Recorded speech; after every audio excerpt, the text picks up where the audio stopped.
of applause. Thanks.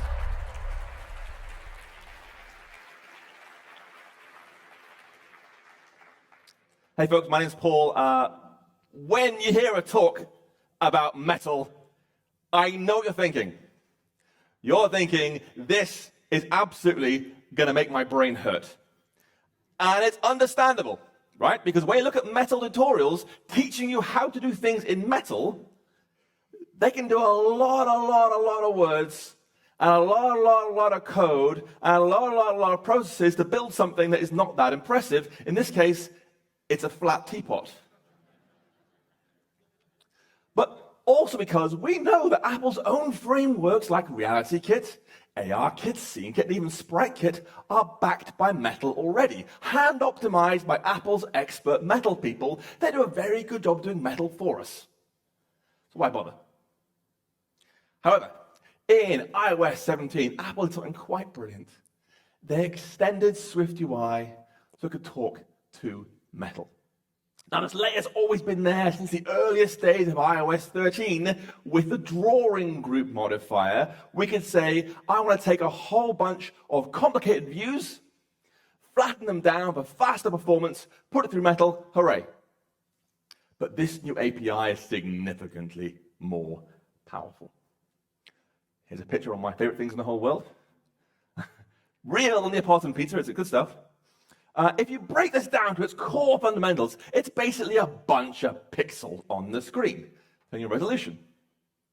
And what this new API from Apple does is, let's take every one of those pixels individually and run them one by one through metal, transforming them however we want.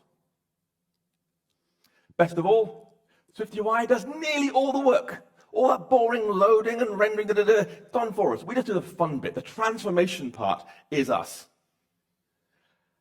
Doesn't mean it's flawless. There are still a speed bump or two. In particular, the language we all know and love, Swift, is not used. Instead, we use metal shading language, which is a C-like language designed to be small and fast. Now, this term shading is new to you. I wouldn't blame you. It comes from the idea of coloring in a pixel on a screen. If we had a flag like this one, and we'd transform one of these pixels somehow, perhaps saying make all green things into blue things, then you get pixel in, pixel out, pixel in, pixel out for the entire image. However, it's confusing in the long term, because actually sometimes what you're doing, your transformations aren't in and out one at a time. You might say, let's scale up. Read 1 pixel, write 4 pixels, for example. Or you might read multiple pixels and write only 1 by applying a blur filter. And so we don't say pixel shader anymore, we say a fragment shader. And a fragment shader is a tiny program that takes input and transforms it somehow. Now, if you're lucky enough to have one of the fancy pants titanium iPhone 15 Pro Max, you get a gigantic screen resolution, like 2800 by 1300 approximately. That's almost, or just over, 3.6 million pixels on your little screen in your pocket. And thanks to ProMotion, it's rendering at 120 hertz, 120 times a second. And so if you calculate all those pixels and all those hertz, you have 432 million pixels being drawn every second. And if you imagine every one of those being put through one of your shader, that's what's happening. But in complex environments like games, they have multiple shaders. And it's still okay. It might sound terrifically slow. It's not. Because rendering all these things through shaders is what we call an embarrassingly parallel workload. It means it can be parallelized trivially. We can literally transform all these things all at the same time. Because the transformation being applied to 1 pixel does not depend on the transformation to another pixel, done at the same time. And so modern CPUs like the A17 Pro are packed with these tiny CPU cores called shader units. It has 768 tiny little CPUs inside just for running our shader code. So it's extremely fast. So that's what they are. Why do I care? I've been writing shaders for a long time. Back in 2017, I launched a thing called Shader Kit, for Sprite Kit shaders using GLSL, which is like metal, just for old folks like me. And that's why I care, because it's great fun for a long time, bringing real delight to your projects. But why should you care? And the answer is right in Xcode. If you're in Xcode and press this command here, Shift Command H from Xcode, boom, it'll launch the Human Interface Guidelines. Why? Because we care about how things look. We care about how things feel. We want surprise and delight in our apps. And this compares brilliantly, by the way, to other platforms. If, for example, you happen to be, on Windows and run this command, Control-Alt-Shift-Windows-L, it does, I promise you, launch LinkedIn. We are not the same kind of developers, okay? So I'm going to write with you a whole bunch of metal shaders. And we'll do it in small incremental steps. We'll start small and work our way to bigger and bigger things. And by the end, you'll see more advanced shaders, but hopefully you'll see how we got there step by step. And a warning, when I say it'll make your brain hurt, there's a lot of mathematics coming up, okay? Not a joke. It's the most code-heavy talk I've ever done. There's stacks of code. If you're at the front, just squint slightly, otherwise it'll hurt your brain a little bit. Yeah, you're at the front. You love it. Okay, part one, simple shaders. Just getting baby steps to get you started with shaders, okay? We're going to start with the simplest possible shader called a pass-through shader. Read a value, send it back. Easy, easy stuff. Here's our SwiftUI code. An SF symbol. Nice large font, blue color. It looks like that. Now, when it comes to making your metal shaders, you make a new file. Do not choose Swift file. It's a different language, compiled differently. You want to choose a metal file for your shaders. When you have that, you get something like this. Like I said, it's C-like. And you can put a whole bunch in one file if you want to, or have different files per shader. It's down to you. Now, when writing shaders in SwiftUI, there are two rules. First, SwiftUI looks for extremely precise function signatures. If it's off by a tiny amount, it just won't work. And second, our functions have to be stitchable, which is metal's attribute meaning combinable with other kinds of functions from metal. Remember, SwiftUI is doing most of the work of loading and rendering stuff for us.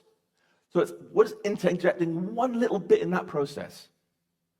It'll stitch it with other bits too. So in our code here, I'm going to look up the modifier color effect. This is one of the new metal modifiers in SwiftUI. This is helpful because when you look it up and open quickly, you get the interface to SwiftUI, and you scroll up, and there in the comments is the exact function signature you need. Like I said, it's really precise. It's got to be that, otherwise it will not work. Fine. Copy and paste that one. There is our stitchable attribute. This can be combined with other kinds of metal functions. It's returning a half-4, floating point half-width 4 values, RGBA, red, green, blue, alpha. Our function name goes here. We're being given a float 2 at an XY position. Here is the current pixel you are working with. That's its location on the screen. And also a half-4 of its color. Again, RGBA. Plus this. It's variadic. A whole bunch of extra values you can pass in if you want them. And here is our pass-through shader. As you can see, it returns a half-4 as before. It's called pass-through now. Takes the pixel position, I'm calling it pos to save space in the screen, and takes its current color. And we just send back the current color. Pass through, do nothing. So again, here's our SwiftUI code. We want to activate our extremely advanced shader. We're going to say apply the color effect shader library pass through. This thing here automatically looks up the compiled metal code using dynamic number lookup and runs it back for us. And amazingly, that's the result. I know. We're like 10 minutes in. Wow, you know? Okay. Shader number 2. Let's recolor it slightly. Here's a recolor shader. This time, we're sending back a half-4 of 1 for red, 0 for green, 0 for blue, and the existing alpha value. So make it red, but honor the transparency there already. And now we get this, which is obviously way better. Let's go further. Shade number 3, inverting the alpha. This time, still red color, but we're going to subtract the current alpha from 1. So it was opaque, make it transparent. It was transparent, make it opaque, and various values in between. And now we get something at least suitably different this time. And now, one more easy one, a gradient fill. This time, for our red, we're dividing our x by our y position. Forget green, and then for blue, our y by our x division. And again, honor the alpha. And now we get a nice gradient. Remember, every pixel is being computed individually. Now, at this point, you're probably thinking this is the most boring talk that I ever sat through. But trust me, it's going to get better. Let's look at how we accept values, custom things that make our shader do different things. And that's this parameter down here, this args thing. It's variadic. We can pass in as many or as few as you want. So, let's try an animated gradient. If we modify our SwiftUI code to have some local state for the time our view was created. And then take our current SwiftUI code and wrap it with a timeline view with an animation schedule. Read raw, 60 or 100 times a second. Each time we read out how much time has elapsed since our start time, and now we can pass that into our color effect down here. We can say, take our elapsed value and make it into a metal float. Over in the code, we now accept this time value. Again, I've used a nice short name here to save space on slides. Don't use T and pos and similar, but you get the idea. That's our value of time going by. And internally, we can calculate the angle from one corner to this pixel, adding our time value. The angle changes as the time advances. And now we'll send back a new color with various values of sine. Sine the angle. Sine angle plus 2, angle plus 4, plus the original alpha value. And now we get a smooth animating gradient. Okay, I'm slowly getting somewhere. But now you know how to use time, we can go further. We can introduce more advanced effects like a wave effect. We've used a color effect so far, which means I want to recolor the current pixels of my image. That's fine if you don't want to recolor stuff, but now we can actually move our pixels, move them somewhere else, transforming them. And that means when we want a wave effect, we've got to say no longer color effect, but distortion effect. Distort the image somehow, stretch it around the screen. Now when you do this, SwiftUI wants to know what's called a max sample offset. If you want to read further than the pixel originally was, how much further do you plan to read? So it can give you the appropriate amount of memory ahead of time to save time. If you're not sure, start with 0 and adjust later on. So here is our simple wave effect. As you can see, we take our time value plus our y and make it through sine. And we get the world's tiniest, worst dull effect, wave effect there. It's moving very, very slowly, very, very slightly. We can increase the strength. We can say, I'd like it to be a ×5, really move it around. Still very slow, but it's at least more noticeable now. We can make the time go faster. We can multiply time. So now it's a more noticeable jaggy effect going on. Or we can smooth out the Y position and get a really good wave effect. Yeah, just getting started, folks. But I'd like to look carefully at the top edge of this thing. You can just about make out it's entirely flat. It's not natural in a wave, it doesn't happen. What's happening here is it's being clipped. It's hit the edge of its view, it's trying to move beyond the view, and it can't, because a rule of metal shaders is your shader cannot expand your view's frame. And you can see it very gently in this little flag image. Top and bottom is being clipped. It's trying to escape the view frame and can't. If you want to do that, expand your view frame somehow. For example, add some padding, give it a color, and make it a drawing group to flatten to an image, and then do it, and you get a smoothly rendered flag now. So that's a wave effect. Let's take it further. A relative wave effect. Because I'm a perfectionist, right? I look at this kind of flag and I think, well, let's imagine the flagpole for that flag. What's happening here? That's not a thing. Physically impossible. What we want to do really is adjust our movement of our flag so the further you are from the flagpole, the more movement you get. However, right now, our wave signature is this. We get a position, we get a time. We have no idea how big this view is. When position is x 100, is that near the left edge or near the right edge? We just don't know. So, let's look at our code again. Here's our current wave effect. Let's expand this to say we're also going to receive some kind of size. Again, a silly short name to save space in the slides. A float to the size. Get that somehow. When we get the size passed in, we're going to ask this pixel, how far are you relative to the overall image size? We'll divide its position by the overall size. Now imagine our flag again. If the flag has a width of 100 and our pixel is x0, our distance will be 0. It is the left edge of the flag. If we have x50 width 100, we're now at distance 0.5. We're halfway through the flag. If we're at x100 width 100, we're now at distance 1. We're all the way through the flag. That's distance here. It's often called UV space coordinates. Some sort of known range, 0 to 1, 0 to 2, -1 to 1, some fixed range of values. But once we have that, we can modify our result. Rather than saying always times by 5, we can multiply that by our distance x value. Where distance is 0, where the leading edge we multiply by 0 means do not modify the y value. When distance x is 1, with a far edge, multiply it by the full amount. And we can even increase the strength now so it can go really far away because it won't change that side on the left. But we still got a problem. Where does the size come from? Because SwiftUI is notoriously secretive about view sizes. We don't know. We aren't told our view sizes.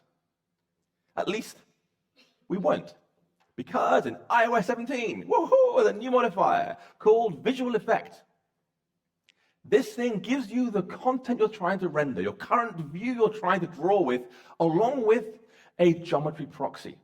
And brilliantly, this proxy is not attached to a geometry reader. It will not screw up your layouts, folks. But it will tell you how big it is and where it is on the screen. And so we can use that. We can say, actually, let's put our whole distortion effect into that visual effect. Because now we can read the size of our view at runtime. And now we get a better flag. Very gentle movement on the left and exaggerated on the far side. And now we can read view size. We can look at a complex shader. This is all easy stuff so far, folks. A complex shader. We're going to look at a loop. This is a common zoom effect we see in iOS all the time. And to do this, you've got to learn the third way of handling metal shaders with SwiftUI. And together they form the holy trinity of metal in SwiftUI. You've seen color effect. I want to transform the color of this pixel somehow. Return a half or return a color. You see distortion effect. I want to provide a new position, move this thing over here, freely. Now we're going to see a layer effect. And layer effect gives us a SwiftUI layer. Here's the whole layer. Read any data you want. Read any pixel you like. Full-on transformation happens here. So here's our little loop signature. As you can see, we now accept a layer, L, short name again. That's our SwiftUI layer we're trying to read from. I'm also going to read a touch of the user, where they're touching the screen right now. Now inside here, we'll calculate a bunch of values. First things first, how far should our zoom work? How big should this magnifying glass be? That's a static value. Also, what's our UV? Where is our pixel compared to the overall size of our image? We'll also figure out where the user's finger is in UV space, where they're touching the screen right now. And from that, we can calculate the delta, how far this pixel is from the user's touch position. We'll also do some aspect ratio adjustment here, so we can handle distancing for images that aren't perfectly square. And now, back to maths at school, kids. We're going to do, you know, Pythagoras from school, yeah? X times X plus Y times Y gives us the hypotenuse of a thing. You imagine moving along some direction and moving down some other direction. We get, ultimately, the hypotenuse like this. We don't have to square root here. We don't care about square root. It's fast not to do a square root. Just getting that alone is enough. That's how far we are from the touch. How far this pixel is from the touch. And now, we can set our zoom level to 1. We show the regular number of pixels by default. But if the distance to the user's touch is less than our maximum distance, less than our size of our zoom effect, then we show half as many pixels in the same space. We stretch fewer pixels up to fill the space, creating a zoom. And once we have that, our zoom level, we can figure out what pixel should be reading. That's our original offset, multiplied by our zoom factor, added back to our center so it's positioned correctly. Now, all these values, delta and center and so forth, they're all in UV space, 0 to 1. Layer.sample wants user space numbers, 0 to 400, for example. So we'll multiply that UV back by our original size to get the user space position for this pixel. And now, shader's done.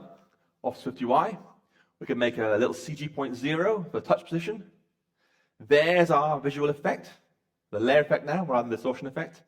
And we'll attach a gesture to this that modifies the touch to be their current location. And the result is this.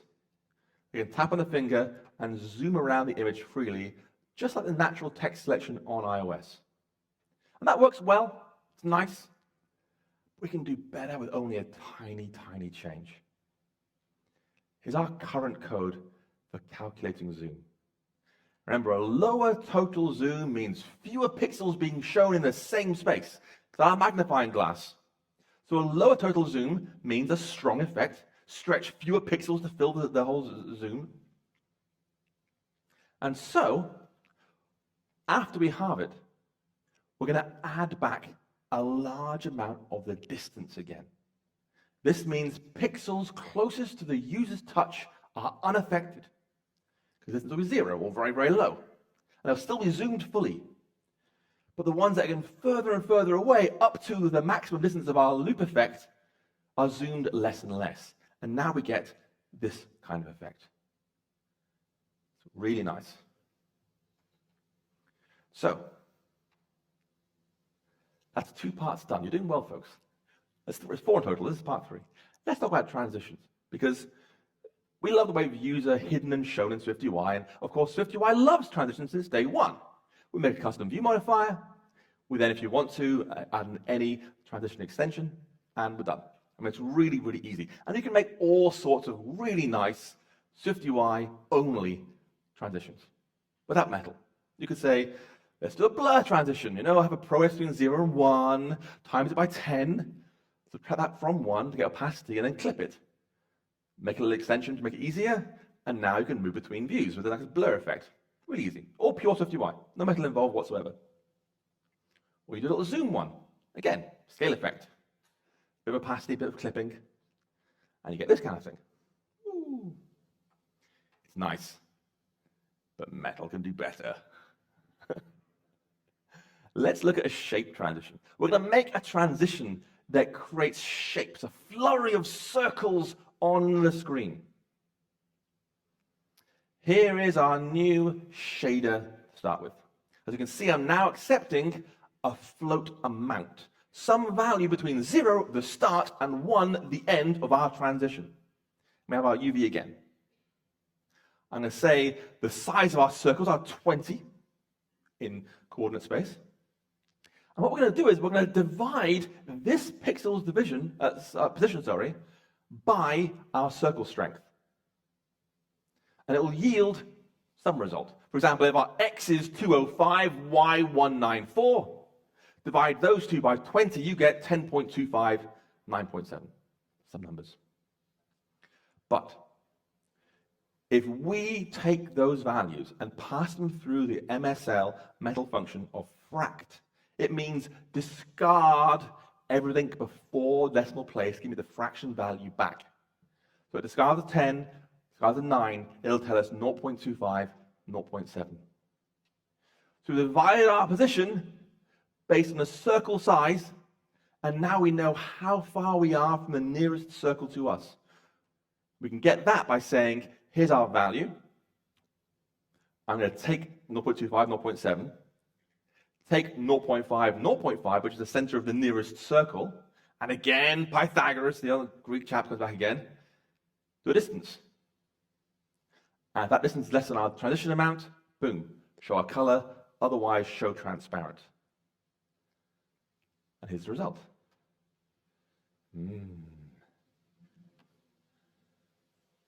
We can do better.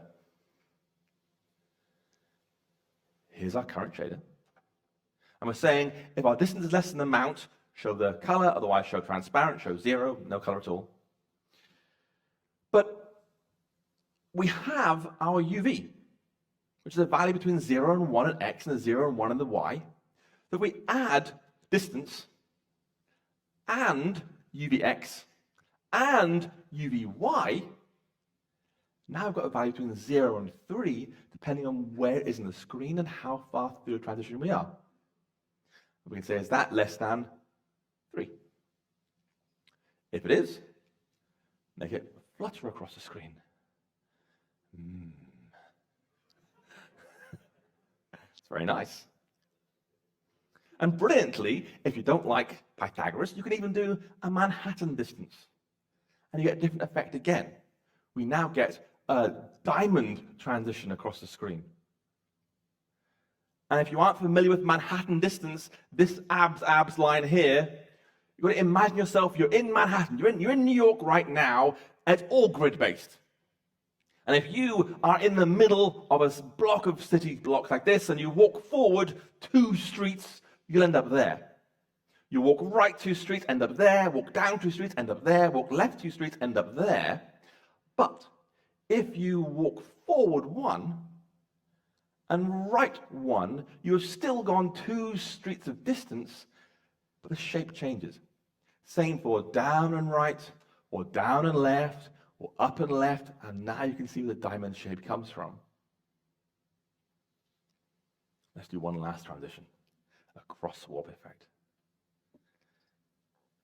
We've got a layer, got a size, got an amount, got a position, got a UV. And we're going to make a gradient, a transition, that moves smoothly from left to right like this.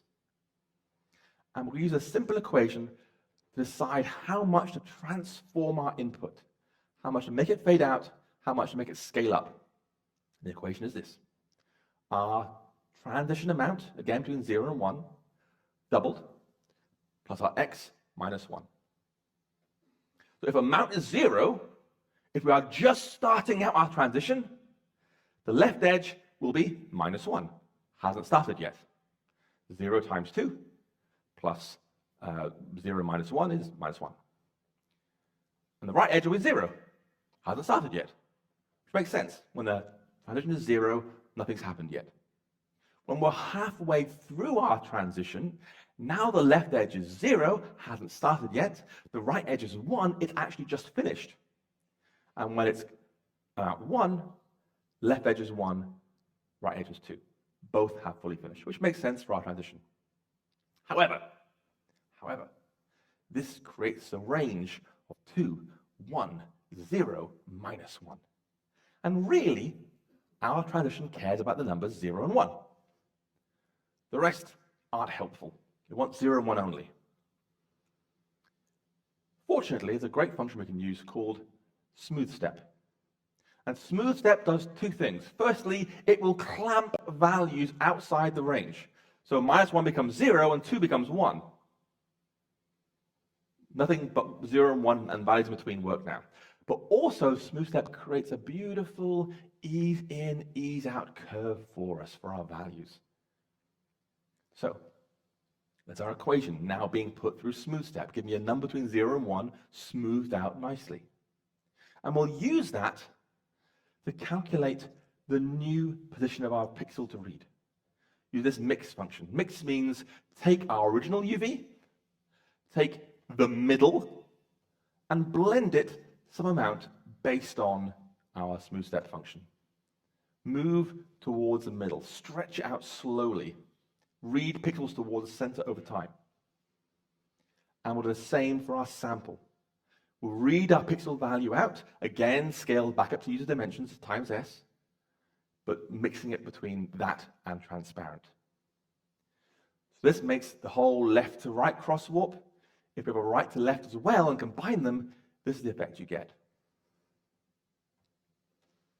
So, at this point, I hope you can see where I'm going. Part 4. Let's put metal everywhere. Let's just do everything in metal, because you can. Our final shader we'll look at. I'm calling it a sine bow. That's my best name for it. It's our most complicated shader yet.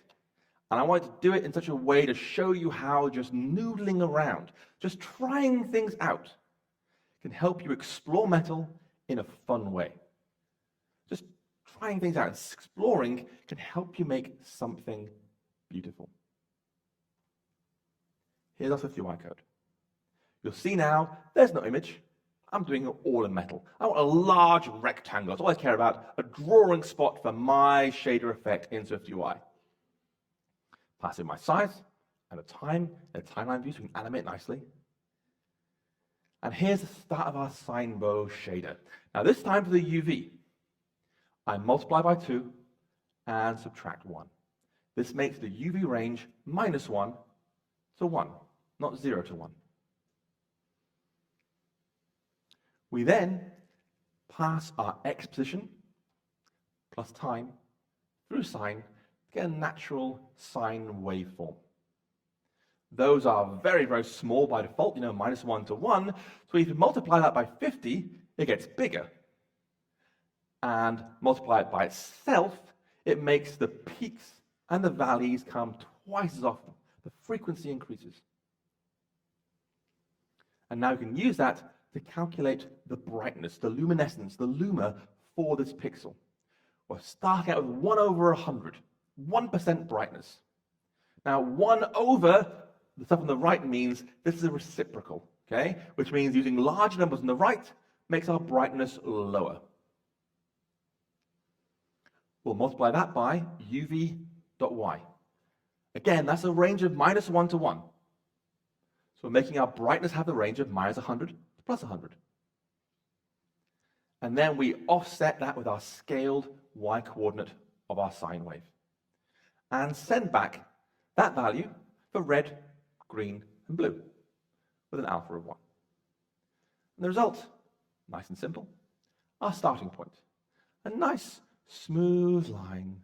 You maybe spot on the screen there's a bit of a glow below it, not above, a bit low on the screen, but it's a starting point. We can fix those things. We can say, listen, just nudge upwards a little bit. Fine. It's sends the screen properly now. And for luma, we can make it glow both above and below the line by using the abs function, the absolute value of this number. -0.5 becomes +0.5. Now you get a nice glowing line. But it's still grey, it's still white, right? It's quite dull. And that's because we're using luma for our color. Same for red, same for green, same for blue. It's some sort of grayscale color. We can do better.